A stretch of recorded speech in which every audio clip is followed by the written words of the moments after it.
check this out. So we got a ex-Northwestern professor. This guy goes by the name Wyndham Latham. He tried to get out of jail recently. Now, let me give you a little background about this guy. He's a microbiologist. He's known for his work on the bubonic plague. And he tried to get bail out of jail. He's in jail he's been held in jail since 2017 because he stabbed his boyfriend to death. His boyfriend's name goes by Trenton, or did go by Trenton Cornell Duraleyu. I'm not sure how to pronounce Duraleyu. Not sure how to pronounce that name, unfortunately. I apologize. But I'm just saying, this guy's trying to get out of jail right now because he believes he could advise on this COVID-19 issue and really dissect it and figure out what's going on.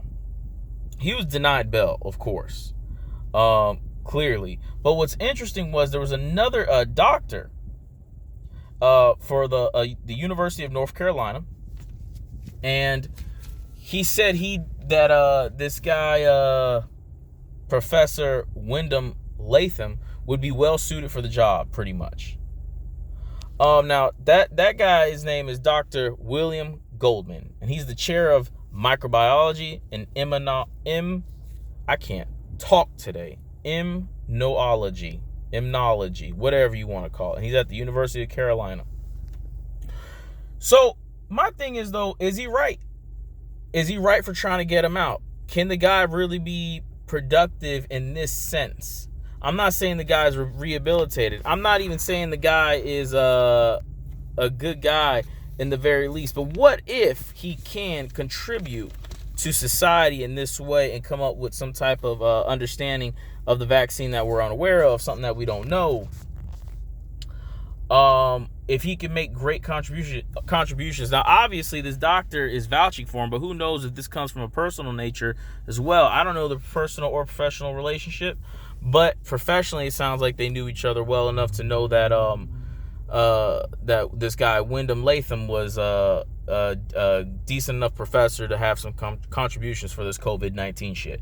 Now, what do you tell me? What do you think? What are you going to tell me? You think we should let this guy out? I mean, he's already been denied, but you think he can get appealed? You think you should let this guy out and have like an ankle bracelet on him, maybe with a cop present with him to let him work in a lab maybe and go out there in the field under supervision? We'll be taking some manpower away, obviously, to watch this guy if that's even possible. Now, if this comes to fruition and let's say this gets appealed somehow and he's granted bail because he can do some contribution, does that mean this could happen in the future for other people, who contributed to society in one way or another and bad? Look at R. Kelly. He's somebody who's made great music and uplifted people, but he's a monster. He's a terrible, terrible person. Did bad things to a lot of people, innocent girls, and probably even hurt some men out there too. I don't know if it would be in a sexual nature, but I'm just saying he seems like a well-rounded person that would hurt people, all around. Don't care what gender you are.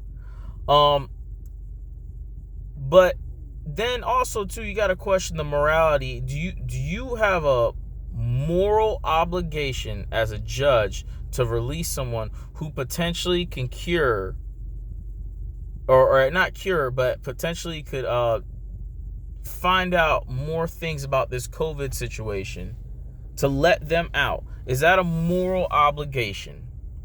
Clearly, to this particular judge, it was not. It was not. But what if it was something bigger? Now, just go with me here for a second.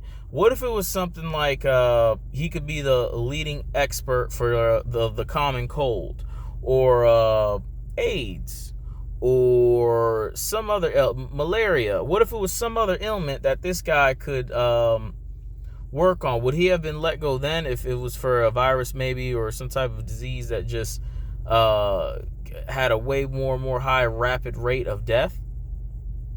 Not saying that Corona hasn't killed people. Corona's definitely killed a lot of people. But I'm just saying, Is there a moral obligation? Could we have let this happen somehow? Now, take in mind, this guy did stab his boyfriend to death in the chest. And, stabbing's personal, man. It ain't like a gun. You stabbing somebody in the chest, that's personal. Something happened. Somebody didn't make fucking lasagna that night. Somebody, fucking left that toilet seat open too many times. It's just, that's just, motherfucker didn't flush. Went to use bath at 3 a.m., and homeboy took a shit and didn't flush, and, maybe pissed him off, stabbed this motherfucker right in the chest. I don't know. I can't call it. But I'm just saying, maybe, well, of course, personally, he's a complete asshole and a monster and should be put away. But maybe we should temporarily let him out under supervision of an actual fucking cop, not a fucking those people who are the people that sign up to be cops. Not sign up to be cops. They sign up to volunteer. Not a fucking volunteer, but an actual cop. That has had work with transporting inmates, maybe, that knows what to do and what to look for and what to be cautious about and what not to be cautious about, procedures and protocols to follow with an individual like that, a psychopath essentially. Someone well trained to deal with something like that. Because I do wonder, it makes me wonder. And then I think even on a personal level, let's get even deeper on this. Let's say homeboy was like a surgeon, the best surgeon in the world, and your kid was on the line. Your kid, let's just say, God forbid, something bad happened. Your kid needed surgery, and there's only one man on the planet that can save him, or one girl, whatever the case may be, one woman, whatever the case may be, and he's in prison. Can we let him out to temporarily let him out to do surgery, to heal somebody, to do some good, to be productive? If not, what is jail for? What is the rehabilitation? What does that mean? Are we changing the definition of that? I don't know. I can't call it. Can you call it? Like, subscribe, guys. Let me know if I'm going crazy. Let me know if I'm wrong. If you disagree with me, let me know. Give me your opinion. I'm curious. Because I can see this in many different ways. I really can.